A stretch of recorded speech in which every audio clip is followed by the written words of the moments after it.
Everybody, how's it going? Welcome back to the Gym. A great day. Here we have the 488 Pista, the ultimate variant of the 488 Ferrari GTB. And seeing it in person, it looks super aggressive. I love the STEK up front and the special striping all throughout. In general, this car is designed for someone like me. I love going to the racetrack. That's like the number one thing I do. And I buy cars based on that. I bought the LT based on that as well. So this is the track focused Ferrari for you track going hardcore enthusiasts out there. So this is going to be, I think, the ultimate variant of the 488. Well, there is a Spider version if you want the top down, have more fun with it. But anyway, so let's go over this car and see what all features it comes with. And then after that, let's take it out for a spin and see how it drives.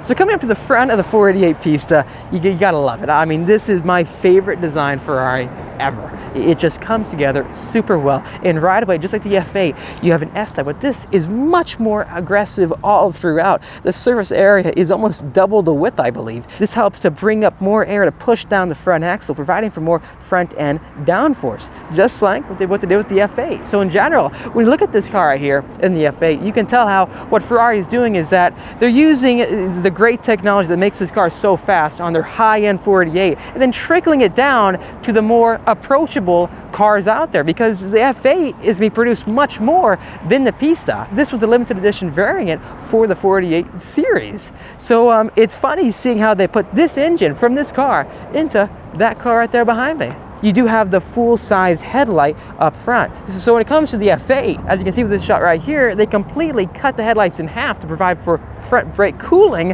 which is a very interesting design here. I feel like Ferrari is becoming much more technical all throughout. With that being said, I love the carbon fiber accents all throughout. The entire car is sculpted so well. It's not just a fast car, it doesn't just sound good, but if you have one of these vehicles, I can see you just staring at it all day in the garage. Personally, I'd want to drive it, right? But this is one of those cars where you'd see majority of them, I think, in the garage, just being appreciated or it's put into a collection, right? Everything you see here has a purpose, and that is for cooling and for front-end downforce and aero efficiency, which this car is not lacking in any regard, though. But backing up, these wheels are one thing I do want to cover.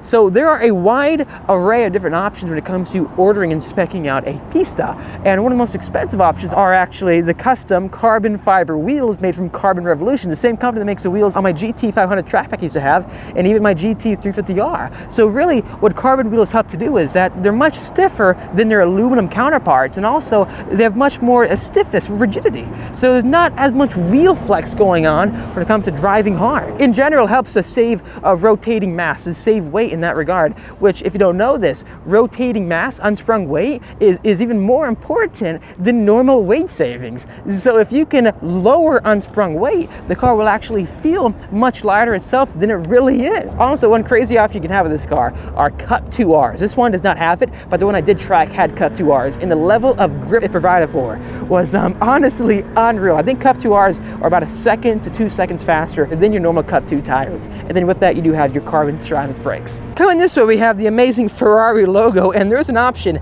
to get a painted on logo that I think costs $30,000. So if that's something that you're into, well, you can't order this car anymore anyways, but look online, the used market, you might find one that's completely maxed out. This car, though, is an MSRP of over $500,000, so over $100,000 in options. It is more than the F8, but again, this car was not the normal benchmark for the standard Ferrari out there. This was the most track-focused version of the 488 you could buy, and with that, you have amazing painted stripes all throughout, huge air intakes on the side. Going this way is, I think, my second most favorite view of this car, and it's that rear end. It comes together so well. As you can see towards the rear, though, you have one massive single taillight in the back that's like a circle versus the double taillight circles that you have on the F8 Tributo. Regardless, you do have carbon fiber everywhere in the weave with it. It's got this nice checkered pattern, and it's a lot of money in carbon. So tens of thousands of dollars in carbon fiber all throughout this vehicle. So if you really want to go all out customization,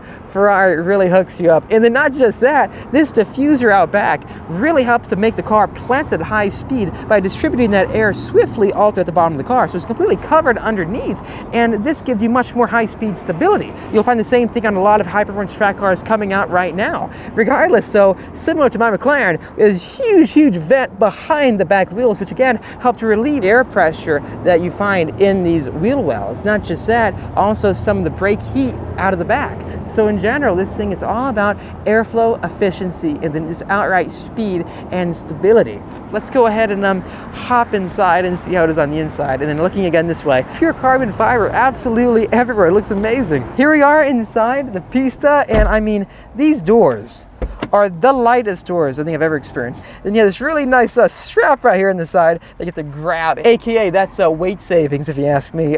Not just that, he has very nice JBL speakers with a carbon fiber door, and in general, so all you see in here is carbon fiber. Even on the door sill is carbon fiber, but on the floorboard is what I really like. So looking down here, as you can see, it's got this raw metal finish all throughout. It reminds me a lot of an actual race car. Then right next to it, you have a fire extinguisher that, well, if you're driving and you get into an accident, how are you gonna reach this from the driver's seat, right? You gotta really unbuckle yourself from the harnesses or the seatbelt to get all the way down here to pull that fire extinguisher. It matches with the blue Alcantara and orange stitching, and this orange stitching is absolutely everywhere in its interior. That and the blue Alcantara. So these are the carbon-backed bucket seats from Ferrari, and they do hold you in very well. But I feel like they're not as aggressive as they could be for the racetrack. There's a lot more aggressive options out there when it comes to different brands. Like the center seats, for example, are very aggressive in McLarens, and I feel like the side support is a bit better for like high-speed corners and just whiplashing the car left and right.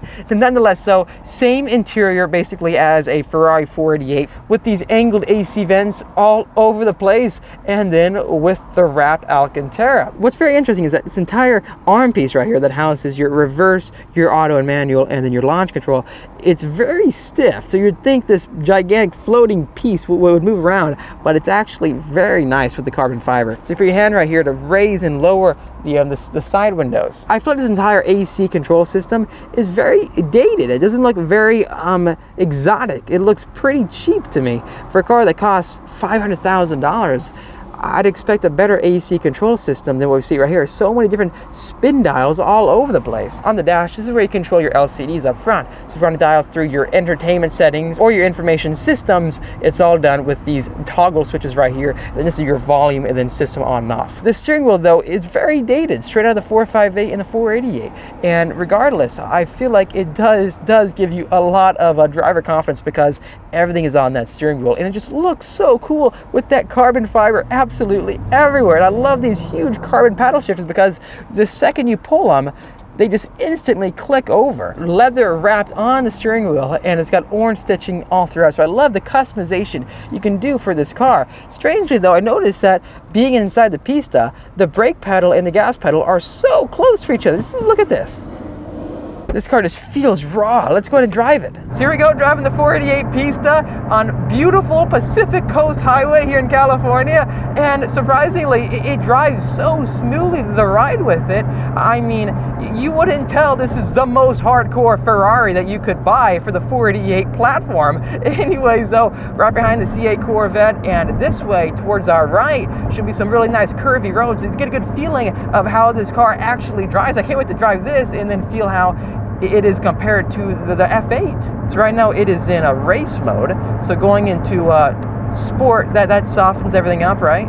Here we go, got a nice curvy road out here. Just gonna get a feel for this car. I mean, you can tell right away though how alive this entire car is. It responds so well, and the steering ratio, I'm barely turning the wheel and the front tires just grab and the car rotates instantaneously. And right now I'm still in a sport mode, so it's not even the track focus setting.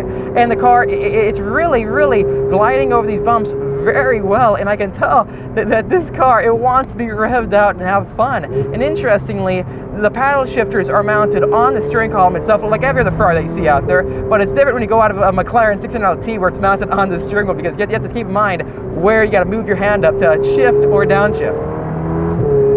So, wow, it's not too aggressive in this setting. Like, you can just get in this car and have fun. Honestly, this is really exciting. For being twin turbocharged, it sounds better than you would expect it would. So to change the setting, Willie, I'm just going to, what mode would you suggest for this environment? I would go race. Race, got it. Is that going to increase the shift speed? Yes. Gotcha. Feel a little more aggressive. I love the way the DCT feels. You can tell Ferrari's got their special programming in this. And honestly, yeah, the steering ratio is the one thing that you notice right away. For having 710 horsepower, it's not like intimidating. It's such an exciting car to drive, honestly. And you can feel how much grip you have going on towards the back. What you really do notice though is that the chassis itself, it's not as stiff as like the carbon tubbed McLarens. It does ride on an aluminum space frame, so similar to like the 458 and even the new F8 that's come out. Oh wow, the gear changes are instant. Very impressive. The car feels so raw. Woo! That's one thing I noticed. So, I mean, the engine, it's so linear. How is this a turbocharged motor? The way the power comes on, it is so progressive. And it'll just kick you, just throw you out of corners. The way it hooks up is so impressive. I can see why this motor has been winning so many awards for the past couple of years. It's honestly very impressive. You gotta realize this car has about 50 more horsepower than your 488 does. And as is, this car is just so rare and hard to find, and it makes it so that when you get inside of it, it feels special. I mean, the driving dynamics is one of those cars where you go on the track and then you're gonna be smiling the entire time. The way it throws you back in your seat, like in my opinion, I don't feel any need that if I bought this car to increase the power with it, because there's this right balance that you find with track cars, in my opinion. And this car, it's got that right number, I feel like. Even right now, just, oh, and the brakes, the carbon ceramics, the bite, it's more instantaneous than my McLaren. I love those gear changes. And the lights that come on the steering wheel, it's so engaging. You wish my car had that.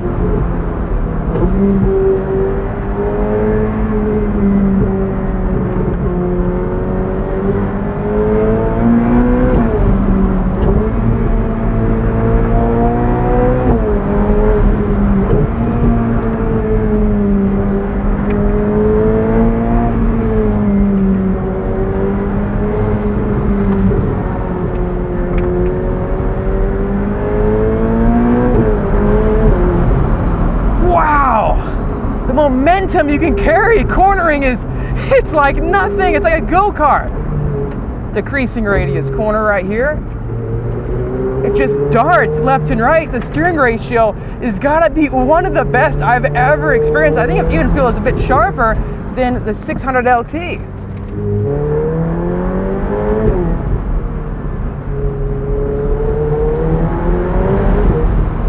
Still not even full throttle, and the thing just hucks up and goes.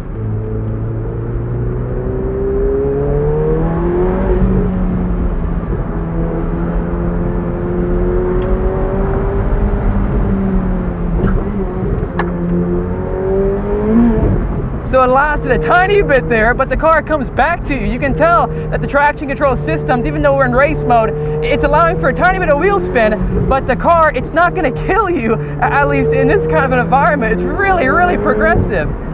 Like, if this is where we're going right now with track cars for the street, I cannot wait to see how the SF90 feels. Even though it's not gonna be as track focused as this probably.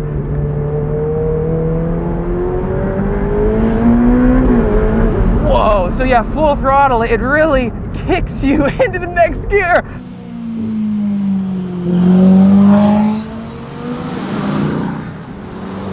So get ready for this one. Here we go.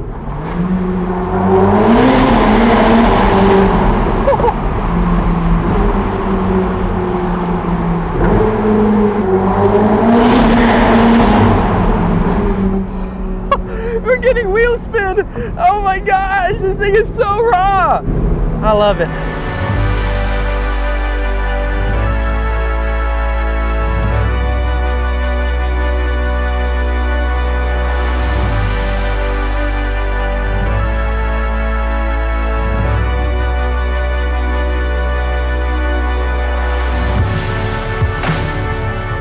So here's the question, the hard question. Which one would I rather have? Well, since I track so much. I bet you already know the answer to this one. That'll be the F8. No, I'm just kidding. The Pista. I take the Pista because it's just much more track focused for me, my liking. But I mean, if I go to track that much, the F8 is just as good. Really, it's very impressive.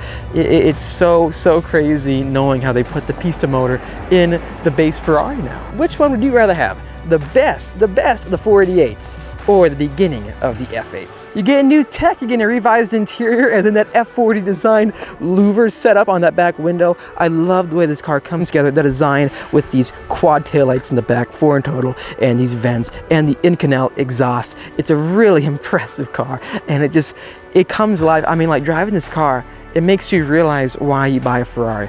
Both these cars do nothing but stir the emotion. Anyways though, thanks for watching this video. If you liked it, make sure to hit that like button to help me out. Also subscribe for much more great content coming your way. I'll see all of you in the next episode.